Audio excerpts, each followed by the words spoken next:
left-hand side on the top of the hill, you'll see those two things that kind of look like ship masts.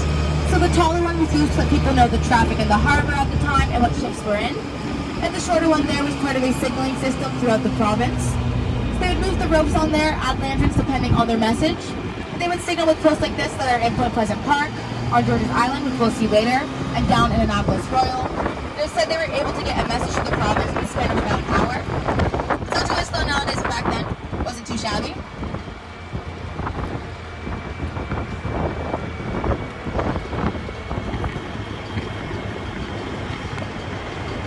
Another fun tradition we have here on Citadel Hill is our noontime cannon. So the noontime cannon was originally to let soldiers know what time lunch was at, but we've carried on the tradition up until today, and we shoot it off every day of the year besides Christmas Day. So if you're in Halifax at 12 o'clock, hear a big boom go off, no need to duck, no need to hide, just a noontime cannon. It's just a blank, no actual cannonball involved.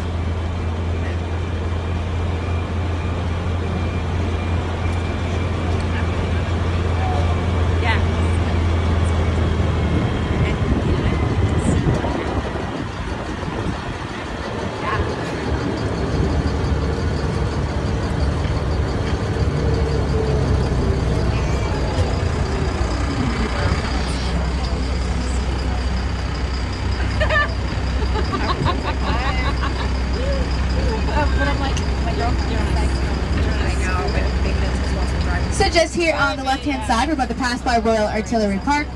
Royal Artillery Park was built back in 1817, and it's actually the oldest military base here in Canada. It's also home to the last Navy military barracks here in Halifax. It also houses one of the oldest and largest military library collections in the country. The collection was started back in 1810, and the oldest thing they have there is a manual from the 1600s about how to build a fort. If you look up the hill here on the right, use your imagination a little bit, and kind of see it looks like one continuous hill up to the top. And here on the right-hand side, that house right there is the Bollard House. So soldiers were often given really strange plots of land, so they had to kind of make do with what they were given. So the soldier that was given that plot of land just built a five-sided house, so it's the only five-sided house in Halifax. And normally on our tours we'll pass by the public gardens, but today due to construction on Spring Garden Road we can't. But the public gardens are down the road a little bit more. They're opened up back to the public back in 1875, and they're really well maintained, so definitely recommend a walk through to see the flowers, to see the ducks. And the public gardens are a Victorian-style garden, so you need a few different things. They need at least 2 different types of trees. We have over 120 different types of trees. You need at least 1 model ship in your pond. We have 2 different model ships. We have a model of the HMCS Sackville, which we'll be seeing later. There's also a model of the Titanic, which we won't be seeing later. And the paths need to be wide enough for 2 women in hoop skirts to be able to walk side by side. Sounds a little bit silly today, but it comes in handy since the public gardens are a really popular spot to get your prom photos or wedding photos done. Surprisingly though, you actually cannot get married in the public gardens, but you can get your pictures. If you try to have your wedding there, you're going to be chased out pretty quickly by a man on a golf cart, so I wouldn't risk it. Oh yeah.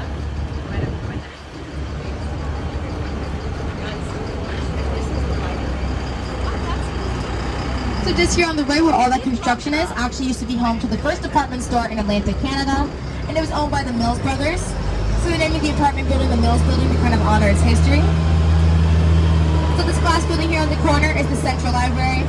It was opened up back in 2015, and it's quickly become another iconic building here in Halifax. The architect designed it to look like a stack of books with a bookmark on the top. And the building actually uses rainwater to help with its plumbing system and with its rooftop garden. And it's not the tallest building here in Halifax, but it certainly has the most stories. Here on the left-hand side is the Halifax Memorial Library. So the library was actually built on top of a poorhouse, so lots of chronically ill and unwed mothers would live here. So there's a big mass grave, so they can't tear down the building. So I believe they're just turning it into a heritage site. And just down on the corner here is St. Mary's Cathedral Basilica. It was built back in 1820, made a basilica back in 1950 by Pope Pius VII. It's actually home to the tallest freestanding granite spire in North America. It goes up about 40 meters there.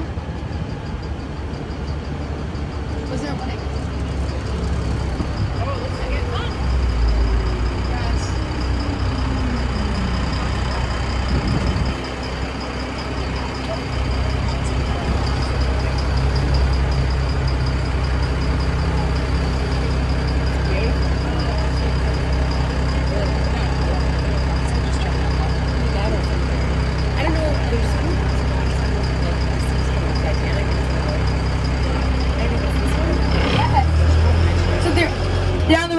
side is the old burial grounds.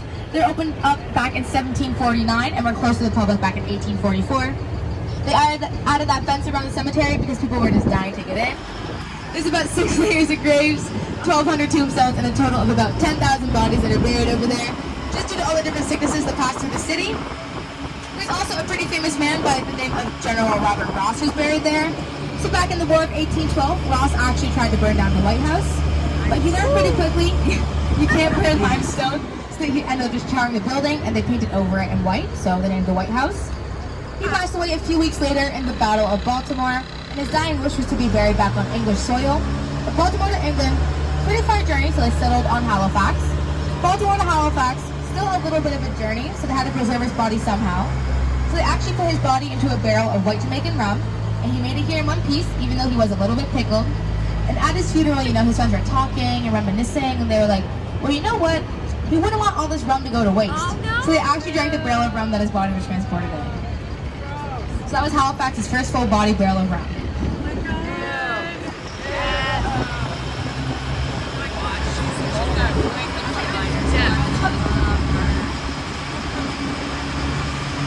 And just as we come down Barrington Street here on the front of some of the buildings, you'll notice plaques that are either blue or green.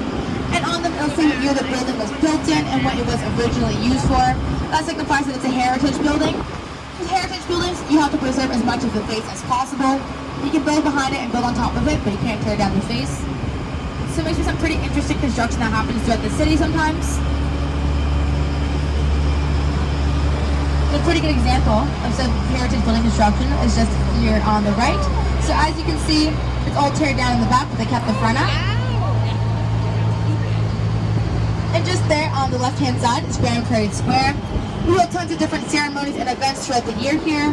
We have our Remembrance Day ceremonies, our Christmas tree lighting, our New Year's countdown.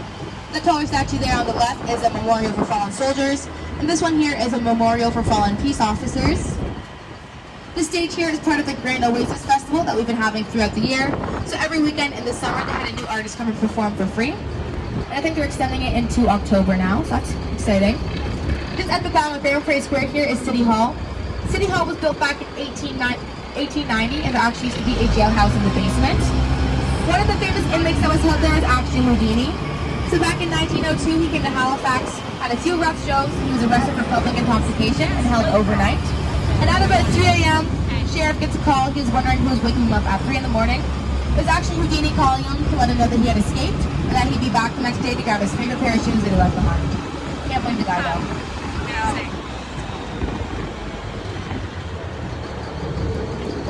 And as we go through the streets of Halifax, you guys may notice these pedways between some of the buildings. So those are all part of the Halifax pedway system. The pedway system connects with about 4 hotels, 9 office buildings, and 50 different shops and restaurants. And they come really in handy for people that work downtown because we have pretty nasty weather about 230 days out of the year here. Sadly though, don't have those at my school, so I don't know where my tuition money's going down. It's alright.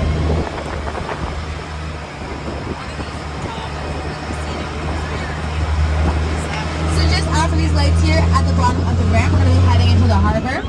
So it'll be a little bit bumpy, might get a little bit of a splash with the hot day, so it shouldn't be too bad. Just make sure you hold on to your kids, your phones, your glasses, your cameras, because I'm not going to dive in to grab anything. I'm going to hop off the mic for a few moments here so Captain Kristen can radio into Harbour traffic and let them know that we're going.